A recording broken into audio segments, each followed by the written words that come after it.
오늘은 9월 4일 금요일입니다. 이제 다 함께 사도신경으로 신앙 고백하심으로 새벽 예배를 시작하겠습니다. 전능하사 천지를 만드신 하나님 아버지를 내가 믿사오며 그 외아들 우리 주 예수 그리스도를 믿사오니 이는 성령으로 잉태하사 동정녀 마리아에게 나시고 본디오 빌라도에게 고난을 받으사 십자가에 못 박혀 죽으시고 장사한 지 사흘 만에 죽은 자 가운데서 다시 살아나시며 하늘에 오르사 전능하신 하나님 우편에 앉아 계시다가 저리로서 산자와 죽은 자를 심판하러 오시리라. 성령을 믿사오며 거룩한 공예와 성도가 서로 교통하는 것과 죄를 사하여 주시는 것과 몸이 다시 사는 것과 영원히 사는 것을 믿사옵나이다. 아멘. 오늘 우리에게 주시는 하나님의 말씀은 예레미야 27장 12절에서 22절까지 말씀입니다. 제가 봉독해 드리겠습니다.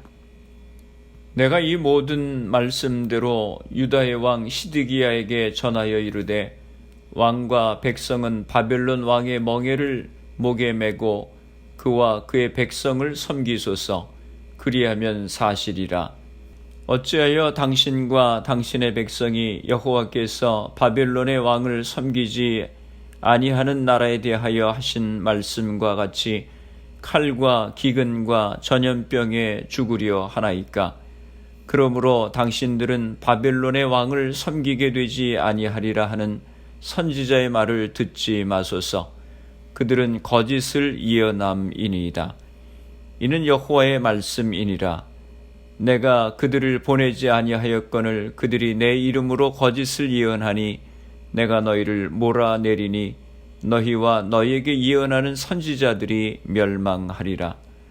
내가 또 제사장들과 그 모든 백성에게 전하여 이르되 여호와께서 이와 같이 말씀하시기를 보라, 여호와의 성전의 기구를 이제 바벨론에서 속히 돌려오리라고 너희에게 예언하는 선지자들의 말을 듣지 말라. 이는 그들이 거짓을 예언함이니라 하셨나니 너희는 그들의 말을 듣지 말고 바벨론의 왕을 섬기라. 그리하면 살리라. 어찌하여 이 성을 황무지가 되게 하려느냐. 만일 그들이 선지자이고 여호와의 말씀을 가지고 있다면 그들이 여호와의 성전에와 유다의 왕의 궁전에와 예루살렘에 남아있는 기구를 바벨론으로 옮겨가지 못하도록 만군의 여호와께 구하여야 할 것이니라. 만군의 여호와께서 기둥들과 큰 대야와 받침들과 이 성에 남아있는 기구에 대하여 이같이 말씀하시나니 이것은 바벨론의 왕 느부갓네살이 유다의 왕 여호야킴의 아들 여고니아와 유다와 예루살렘 모든 귀인을 예루살렘에서 바벨론으로 사로잡아 옮길 때에 가져가지 아니하였던 것이라. 만군의 여호와 이스라엘의 하나님께서 여호와의 성전과 유다의 왕의 궁전과 예루살렘에 남아있는 그 기구에 대하여 이와 같이 말씀하셨느니라. 그것들이 바벨론으로 옮겨지고 내가 이것을 돌보는 날까지 거기에 있을 것이니라. 그 후에 내가 그것을 올려와 이곳에 그것들을 되돌려 두리라. 여호와의 말씀이니라. 아멘. 할렐루야. 오늘 하루도 주님의 말씀과 함께 시작하시는 성도님들을 주님의 이름으로 축복합니다. 예레미야 선지자를 눈물의 선지자라고 부르기도 합니다. 그 이유는 무엇보다도 하나님의 말씀을 전하면서 핍박을 받을 뿐만 아니라 자기 민족과 이스라엘 예루살렘이 당하는 하나님의 징계에 대한 쓰라린 괴로움으로 인해서 비통할 수밖에 없었기 때문입니다. 우리가 인생을 살아가면서 두 갈래 길에 이르게 되면 어느 길로 가야 할지 판단하는 것이 쉽지가 않습니다. 한순간의 판단이 인생의 운명을 좌우하기 때문입니다. 오늘 본문에 보면 유다는 중대한 선택의 기로에 서 있었습니다. 바벨론에 항복하느냐 아니면 바벨론에 대항해서 싸우느냐 하는 것이었습니다. 하나님께서는 예레미야 선지자에게 분명한 하나님의 뜻을 알려주셨습니다. 그래서 예레미야로 하여금 줄과 멍에를 메고 바벨론에 대항하기 위해 연합군을 형성하기 위해서 모인 5개국의 사신들에게 줄과 멍에를 나누어 주고 바벨론의 멍에를 매야 한다고 했습니다. 바벨론에게 항복하는 길이 살 길이라고 하는 것입니다. 그것이 하나님의 뜻이라고 했습니다. 그러면서 거짓 선지자들이 우리가 바벨론에게 망하지 않는다, 연합해서 싸우면 이길 수 있다고 하는 말에 속지 말라고 예레미야 선지자가 이야기했습니다. 12절 말씀입니다. 내가 이 모든 말씀대로 유다의 왕 시드기야에게 전하여 이르되 왕과 백성은 바벨론 왕의 멍에를 목에 메고 그와 그의 백성을 섬기소서, 그리하면 사실이라. 12절에서 15절 말씀은 시드기야 왕을 향한 설교입니다. 예레미야는 유다의 시드기야 왕에게도 가서 5개국 사신에게 전한 똑같은 메시지를 전했습니다. 바벨론 왕에게 항복하십시오. 그리하면 삽니다. 13절에 말씀합니다. 어찌하여 당신과 당신의 백성이 여호와께서 바벨론의 왕을 섬기지 아니하는 나라에 대하여 하신 말씀과 같이 칼과 기근과 전염병에 죽으려 하나이까?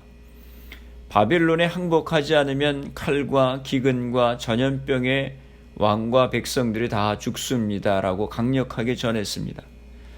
자칫하면 오해를 받을 수도 있습니다. 어떻게 선지자라고 하는 사람이 왕에게 가서 나라를 위해서 죽을 각오를 하고 싸우라고 하지 않고 항복하라고 할 수 있을까 하고 말입니다. 예레미야가 이렇게 반역자라고 하는 오명을 쓸 수도 있음에도 불구하고 이런 메시지를 전하는 것은 하나님의 뜻이 무엇인지를 분명히 알았기 때문입니다. 14절입니다. 그러므로 당신들은 바벨론의 왕을 섬기게 되지 아니하리라 하는 선지자의 말을 듣지 마소서. 그들은 거짓을 예언함이니이다. 예레미야는 시드기야 왕에게 거짓 예언자의 말을 듣지 말라고 합니다. 바벨론의 왕을 섬기게 되지 아니할 것이다 라고 하는 것은 거짓말입니다 라고 얘기하는 것입니다. 15절입니다. 이는 여호와의 말씀이니라. 내가 그들을 보내지 아니하였거늘 그들이 내 이름으로 거짓을 예언하니 내가 너희를 몰아내리니 너희와 너희에게 예언하는 선지자들이 멸망하리라. 하나님께서 거짓 예언자들이 예고하는 승리는 거짓 예언으로 하나님께서 그들을 보내지 않으셨다고 말씀합니다. 예레미야 선지자가 이렇게 강력하게 시드기야 왕에게 충고를 했는데도 시드기야는 거짓 예언자의 말을 선호했습니다. 시드기야의 이 같은 행위는 자신의 추방과 멸망을 스스로 앞당기는 것이었습니다. 16절에서 22절까지의 말씀에서는 예레미야 선지자가 제사장들과 백성들에게 그의 메시지를 전하고 있습니다. 16절에서 17절입니다. 내가 또 제사장들과 그 모든 백성에게 전하여 이르되 여호와께서 이와 같이 말씀하시기를 보라, 여호와의 성전의 기구를 이제 바벨론에서 속히 돌려오리라고 너희에게 예언하는 선지자들의 말을 듣지 말라. 이는 그들이 거짓을 예언함이니라 하셨나니 너희는 그들의 말을 듣지 말고 바벨론의 왕을 섬기라. 그리하면 살리라. 어찌하여 이 성을 황무지가 되게 하려느냐.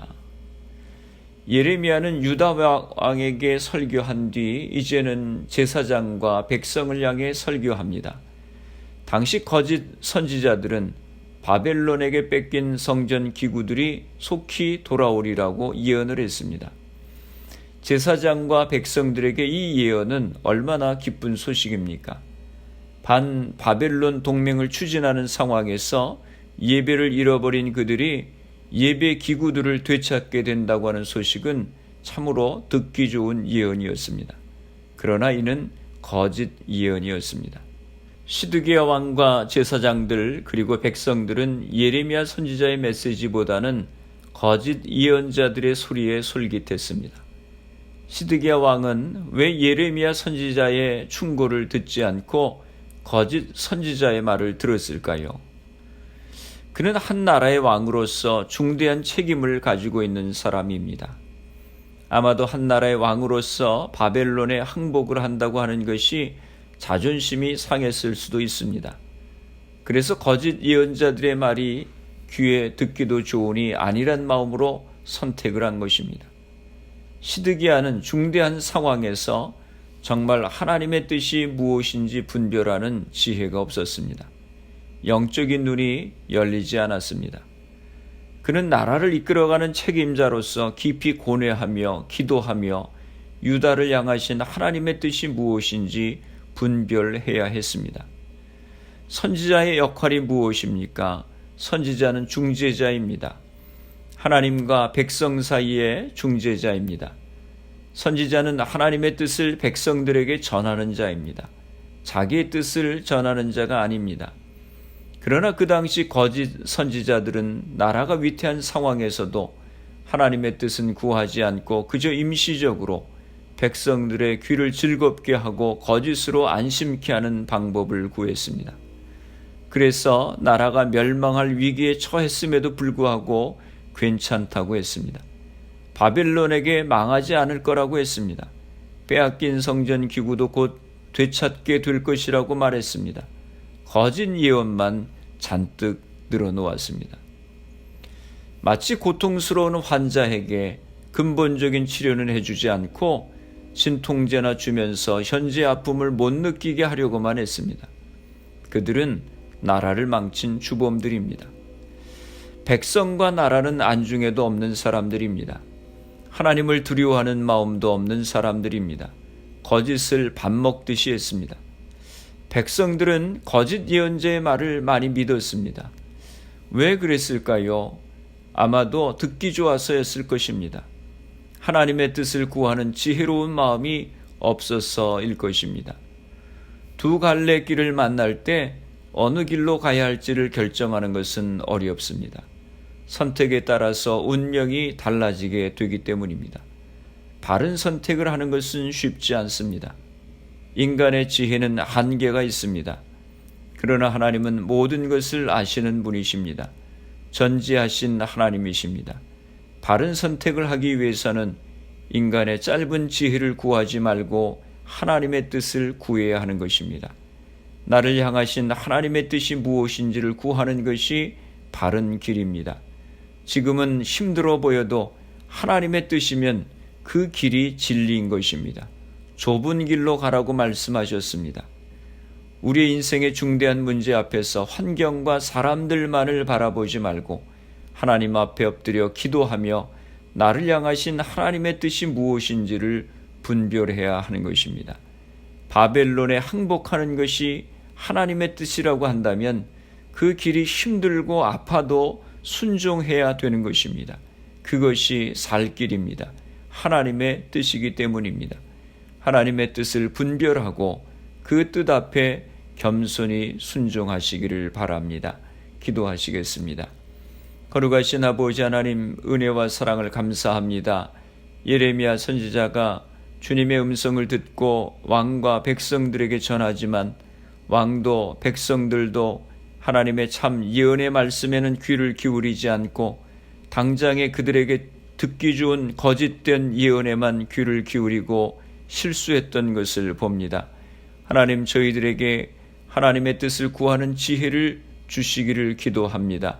환경과 사람들의 말만 듣고 이리 갔다 저리 갔다 하며 방황하는 저희가 되지 않게 하시고 먼저 하나님 앞에 엎드려 기도하며 나를 향하신 주님의 뜻이 무엇인지 구하게 하여 주옵소서.